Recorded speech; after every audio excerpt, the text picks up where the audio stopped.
Damai sejahtera Allah yang melampaui segala akal, itulah yang memelihara hati dan pikiran saudara-saudara di dalam Kristus Yesus Tuhan kita. Amin. Saudara-saudara yang terkasih di dalam nama anaknya Tuhan Yesus Kristus, nats kita pada pagi hari ini tertulis dalam Galatia 6 ayat 1. Demikian firman Tuhan.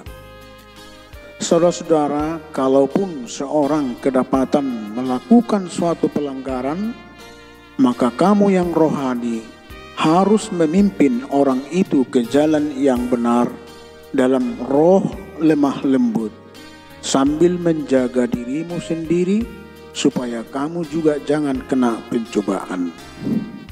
Alia kadongam molotung tarsomang jolma mardusa, hamu akan taruli di toddima pature-ture ulibana, marhite-hite toddi nalabok, alai matahod dirim, sotung dohot ho tarujun. Saudara-saudaraku, kita adalah makhluk sosial, artinya makhluk yang berhubungan secara timbal balik dengan manusia lain. Makhluk bermasyarakat yang saling membutuhkan. Manusia tidak dapat hidup sebagai manusia apabila tidak hidup di antara manusia yang lainnya. Intinya, tidak ada manusia yang bisa hidup sendiri.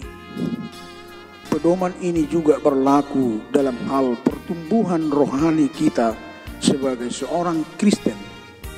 Tanpa kehadiran dan peran orang Kristen lain, iman kita tidak akan bertumbuh. Saudara-saudaraku, hubungan kita dengan orang lain sering sekali dipengaruhi beberapa hal atau beberapa faktor. Yang pertama, kecenderungan emosional yang kaitannya dengan perasaan. Sering terjadi hanya dengan perasaan, dalam arti menaruh simpati. Hanya sebatas itu saja. Hubungan kita dengan orang lain tidak diikut sertakan dengan hati yang tergerak untuk memberikan pertolongan kepada orang lain. Hal inilah yang ditentang oleh Yesus Kristus. Jadi bukan hanya dengan kata-kata bersimpati dengan orang lain, tetapi berbuat dan beraksi dari hati yang tergerak untuk menolong orang lain. Dan itu yang dilakukan oleh Tuhan kita, Yesus Kristus. Yang kedua adalah harga diri. Dalam membangun kebersamaan dengan orang lain, seringkali perbuatan-perbuatan kita yang baik dan benar terhambat karena menyangkut harga diri. Kita terlalu menjaga harga diri, kehilangan harga diri. Ibarat kita dipenuhi oleh pemahaman dan penghayatan akan firman Tuhan, dan kita memiliki pertumbuhan rohani yang baik dan tidak tanggung-tanggung jika kita berbicara dengan firman Tuhan. Namun ada satu hal yang memberatkan kita untuk melakukan perbuatan mulia, seperti mengampuni orang lain, memberi maaf kepada orang lain. Karena pertimbangan harga diri dan takut kehilangan harga diri, dan dia tidak mau menerima istilah kalah jika meminta maaf. Harga diri berkaitan dengan egois yang tinggi dan sulit melakukan perbuatan-perbuatan baik yang diperkenankan Tuhan dalam kehidupan kita. Yang ketiga, menutup diri atau mengisolasi diri. Sikap seperti ini sering terjadi. Kenapa menutup diri? Tentu bisa saja beranggapan dirinya yang paling sempurna, memiliki rohani yang paling benar.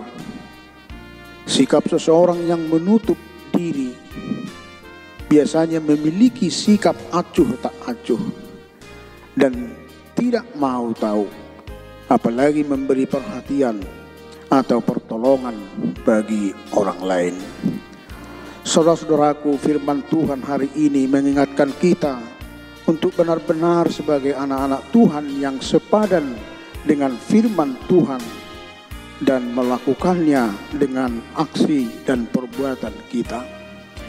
Kita harus hidup untuk saling memperhatikan, menolong. Kita harus bersedia dibimbing dengan kasih dan kelembutan, saling mengingatkan. Karena tidak ada seorang pun yang tidak memiliki kesalahan. Yang pasti hidup kita penuh dengan keterbatasan.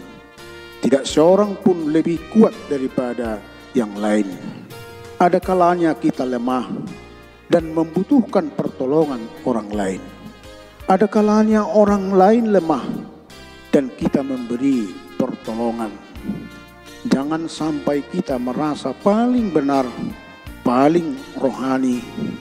Mari kita untuk saling merendahkan hati dan mewujudkan kehidupan yang saling menyapa, menolong, memperhatikan orang lain. Dan mari kita berusaha untuk tidak jatuh dalam dosa. Amin.